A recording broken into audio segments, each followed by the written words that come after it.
বিশ্বাস চরমনাইকে আপনারা কি বলতেছেন? নেশা খায়, মিথ্যা বলে। যাদের মাধ্যমে দেশ স্বাধীন হলো, যাদের মাধ্যমে নতুন বাংলা আমরা খুঁজে পেলাম, তাদের ব্যাপারে মন্তব্য করেন। আজকে ক্লিয়ার কথা বলতেছি, শোনেন। আজকে যার গায়ে আঘাত করার পরে এই দেশে 1 বছর ঘুরতে পারে নাই, দেশ থেকে ভারত পালাইতে বাধ্য হয়েছে, ঠিক না? এই রক্তের একটা দাম আছে। রক্তের কি আছে?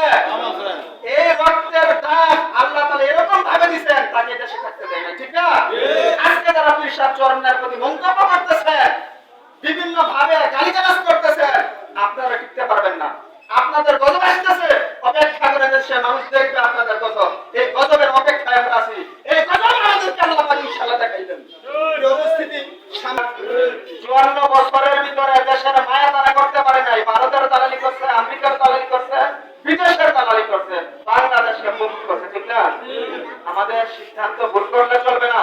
আমরা এই বিগত দিনে কয়েক বছর আগে আমাদের মাঝে আমাদের কানে বাস্তব কথা কথা কি ছিল? আলেমরা দেশের রাজনীতি করবে, এই কথা ছিল না? তারা মসজিদ মাদ্রাসায় খেদমত করবে, এই কথা ছিল মানুষের মনের ভিতরে।